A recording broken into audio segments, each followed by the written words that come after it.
Halo Sobat Siswa kelas 5 dimanapun Anda berada, semoga dalam keadaan sehat selalu. Pertemuan kali ini terambil dari tema ketiga, subtema yang kedua, pembelajaran yang ke-1.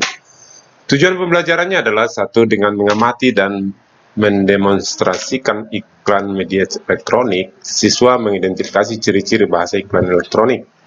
2. Dengan mencermati teks bacaan dan membuat poster, siswa dapat menjelaskan macam-macam gangguan pada organ mencerna. Oke, kita langsung saja ke materi pembelajaran.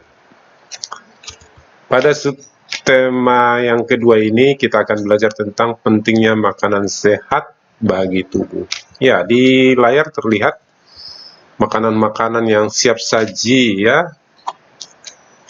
Ini sebenarnya tidak baik dikonsumsi secara rutin, ya, berbahaya, yang seperti makanan-makanan siap saji yang cepat ya, terlihat di gambar. Sedangkan yang di sebelah kanannya ini ada susu, tomat,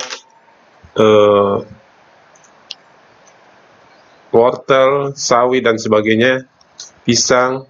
Nah, itu sangat bermanfaat sekali. Sedangkan yang sebelah kiri itu adalah makanan-makanan cepat saji yang tidak baik untuk sebenarnya untuk tubuh manusia. Oleh karena itu kita mengkonsumsi yang sifatnya alami saja. Walaupun rasanya memang jauh lebih enak yang siap saji ya, tapi lebih sehat yang sayur-sayuran, buah, susu dan sebagainya. Baik, kita next. Di layar terlihat percakapan Dayu, Udin, Lani. Seperti ini percakapannya. Dayu, semalam aku melihat iklan tentang obat sakit perut baru untuk anak-anak di televisi loh. Udin, wah, sudah ada iklan baru lagi. Sepertinya itu produk baru ya? Dayu, betul, iklan itu menarik karena iklannya dibuat seperti film. Lani, ternyata media iklan itu bermacam-macam ya. Kalau kamu suka iklan di media cetak seperti di koran dan majalah atau di media elektronik. Kalau aku sih lebih suka media elektronik karena gambarnya dapat bergerak dan ada suaranya, jadi lebih seru. Kalau aku suka kedua-duanya, sekalipun iklan di media elektronik memang terdengar lebih seru, tetapi iklan di media cetak juga banyak yang bagus. Gambar-gambar yang dipergunakan memiliki warna yang cerah dan kalimat iklannya juga bagus-bagus. Dari percakapan di atas, tuliskan perbedaan antara iklan media cetak dan iklan media elektronik.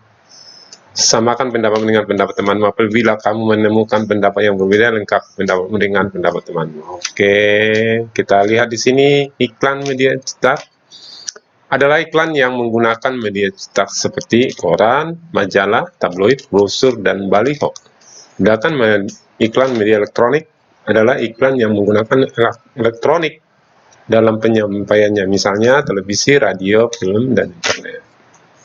Oke, itu pengertiannya. Kemudian ini ada kerja kelompok yang mengenai pembuatan iklan yang pernah dilihat, ditonton, seperti di ini tabelnya ya. Ada nama iklan, media cetak elektronik, radio atau televisi, alasan pemilihan media, silakan dibuat. Ayo mengamati, kamu akan mengamati temanmu memperagakan iklan yang pernah mereka lihat di televisi. Ikutilah langkah-langkah berikut. Oke, yang ini juga karena harus di dalam kelas. Siang itu siswi kelas 5 sedang beristirahat di depan kelas. Perhatikan percakapan mereka. Lani, aduh, perutku sakit. Dayu, wah, kenapa Lan? Lani, sepertinya mahku kambuh. Dayu, kemarin mahku juga kambuh Lan. Dokterku memberi obat mah seperti yang ada di iklan televisi. Bahkan ada obat mah yang memiliki aneka rasa. Mungkin kamu pernah meminumnya. Oh ya, Lani? Oh ya? Aku jadi teringat, ternyata aku memiliki Obama yang kamu maksud dalam tasku. Yuk, terima kasih atas perhatiannya ya, Lani. Lalu, apa kata doktermu waktu itu, Dayu? Apa yang menyebabkan mah kita kambuh? Nah, ini cerita antara Lani dan Dayu. Selain gangguan mah, sistem pencernaan kita juga dapat mengalami gangguan lainnya. Ada beberapa faktor yang menyebabkan gangguan tersebut, misalnya mengkonsumsi makanan tidak sehat dan pola makan yang tidak teratur. Diskusikan peta pikiran mengenai berbagai macam gangguan umum dari sistem pencernaan manusia. Peta pikiran tersebut harus dapat mencakup beberapa hal berikut. Keterangan mengenai setiap gangguan sistem pencernaan, penyebab gangguan tersebut, gejala dari gangguan tersebut, cara mengatasi gangguan tersebut. Setelah selesai, presentasikan peta pikiran kelompokmu di depan kelas, lalu pajang di tempat kelasmu. Oke. Nah, ini terlihat ya, peta pikiran mengenai gangguan sistem pencernaan. Nah, ini boleh kamu pindahkan ke dalam buku. Sudah terlihat ada gangguan sistem pencernaan pada mah, gangguan sistem pencernaan pada seperti diare, ada sembelit, gastritis, ambeien, tukak lambung, hemoroid. Oke, sudah bisa diisi ya di bukunya. Nanti dipindahkan lagi. Kalau yang tidak punya buku boleh dibuat peta pikiran seperti ini, digambar, dibuat kotak-kotak seperti bagaimana seperti di layar.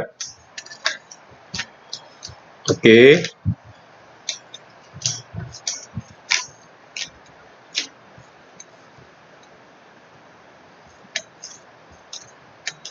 Iya, kita next ya. Iya, membuat poster juga. Judul posternya harus dapat terbaca dari jarak minimal 2 meter dan menarik perhatian. Disajikan dalam bentuk poin. Tulisan harus rapi dan cukup besar agar terbaca dari jarak minimal 1 meter. Nah, inilah cara-cara membuat poster ya. Informasi terdiri atas keterangan mengenai topik pembahasan, penyebab gangguan, gejala dari gangguan, dan cara mengatasi gangguan.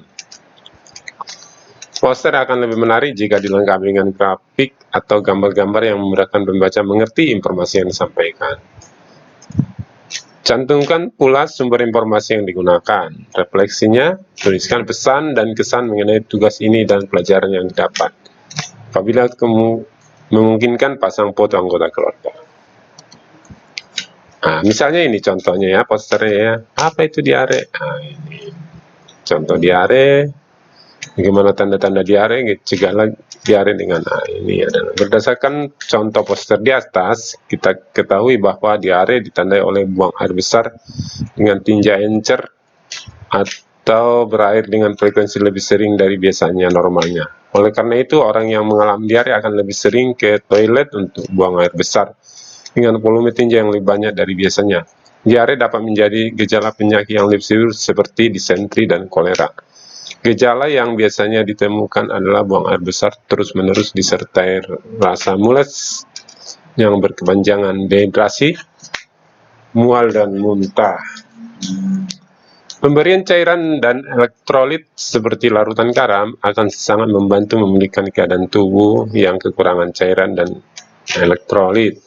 Minum cairan oralit merupakan cara pengobatan yang paling efektif terhadap gejala diare. Apabila cairan oralit tidak tersedia, maka kamu dapat menjahit sendiri. Oke, seperti ini cara membuat oralit ya. Bahan-bahan yang dibutuhkan: setengah sendok teh garam, 6 sendok teh gula pasir, 1 liter air hangat, pisang secukupnya untuk menambah kalium dan rasa. Cara pembuatan: larutkan gula dan garam dalam air hangat. Pisang dapat dimelumatkan secukupnya, atau dicampurkan, atau dimakan begitu saja. Buatlah laporan percobaan sederhana dan tuliskan juga manfaat dari larutan oralit.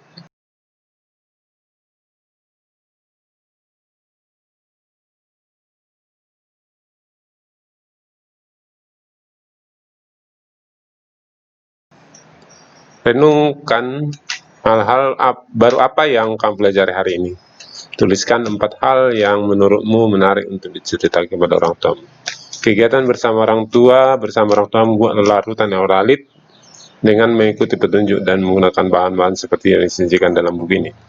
Apakah kamu menemukan kesulitan? Bagaimana cara kamu mengatasi kesulitan? Demikianlah gambaran atau pembelajaran kita di pembelajaran satu ini. Semoga bermanfaat. Jika kurang jelas dapat nanti menghubungi Bapak lewat WA Group. Atas perhatiannya Bapak ucapkan terima kasih. Sampai ketemu kembali dalam video berikutnya.